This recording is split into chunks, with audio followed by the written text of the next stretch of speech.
بسم اللہ الرحمن الرحیم۔ آج کی داستان کا نام ہے جوان ہنرمند۔ پرانے زمانے میں ایک حاکم بصرہ پر حکومت کرتا تھا۔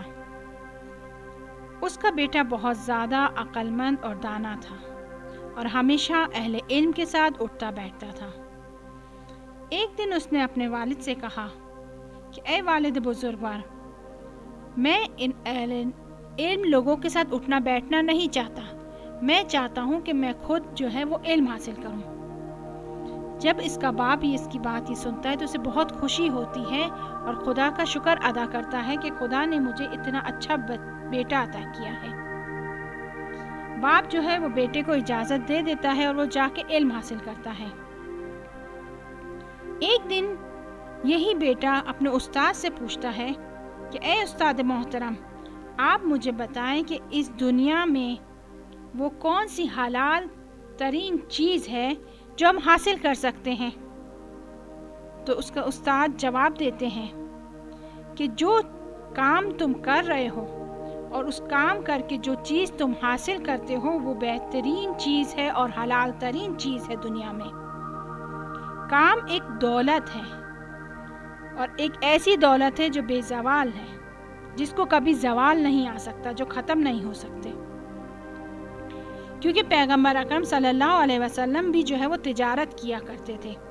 مکے سے سامان جو ہے وہ شام کی طرف لے کے جایا کرتے تھے اور شام سے سامان لے کے مکے کی طرف آیا کرتے تھے۔ اس طریقے سے وہ تجارت کرتے تھے اور اس تجارت کرنے کے بعد خدا نے اس کو نبوت کی منزلت پر فائز کیا۔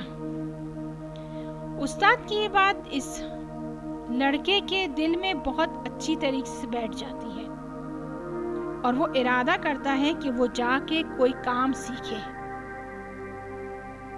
اور پھر اپنے باپ کے پاس آتا ہے اور کہتا ہے کہ میں چاہتا ہوں میں کچھ کام سیکھوں۔ اب اس کا باپ کہتا ہے کہ دیکھو میں تو حاکم ہوں، کچھ عرصے بعد میں مر جاؤں گا اور میری یہ حکومت جو ہے وہ تمہیں دے دی جائے گی اور تم جو چیز چاہو گے تمہاری خدمت میں حاضر کر دی جائے گی۔ تم کام سیکھ کے کیا کرو گے؟ لیکن اس نے اپنے بابا سے کہا، اپنے والد سے کہا کہ نہیں، میں کام سیکھنا چاہتا ہوں، کوئی ہنر سیکھنا چاہتا ہوں، ایسا ہنر جو پائیدار ہو، جو باقی رہے، کیونکہ تخت و تاج جو ہے وہ باقی رہنے والا نہیں، یہ فنا ہونے والا ہے۔ تخت و تاج کی مثال ایسی ہے جیسے آب جاری کی ہے، جیسے آب جاری باقی نہیں رہتا اپنی جگہ پہ اور آگے کی طرف چلتا جاتا ہے۔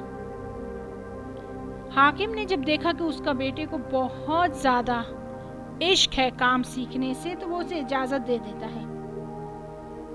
اس کا بیٹا جا کے جو ہے وہ جو کھجور کے پتوں سے مختلف چیزیں بناتے ہیں وہ ہنر اس کو بہت پسند تھا اور وہ جو ہے جا کے ہمارے اس میں کہتے ہیں چٹائی وغیرہ بنانا، وہ اس نے سیکھی اور بہت عشق تھا اسے اس کام میں۔ اس نے اتنا اس میں ماہر ہو چکا تھا وہ اس کام میں کہ وہ مختلف رنگوں میں اس کو بناتا تھا، اس کے اوپر مختلف نقاشیاں کرتا تھا۔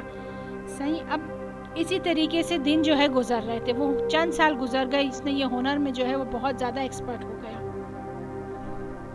ایک دفعہ یہی لڑکا جو ہے گھومنے کی نیت سے بغداد سے باہر کہیں جاتا ہے اور وہاں جا کے جب بھوک لگتی ہے تو وہ کسی دکان میں جاتا ہے اور وہاں جس دکان پہ وہ جاتا ہے وہ دکان جو ہے وہ چور وغیرہ کی ہوتی ہے اور جب وہ دیکھتے ہیں کہ یہ مسافر ہے تو وہ سوچتے ہیں کہ اس کے پاس یقیناً بہت کچھ ہوگا تو وہ اسے لے کے قید کر لیتے ہیں۔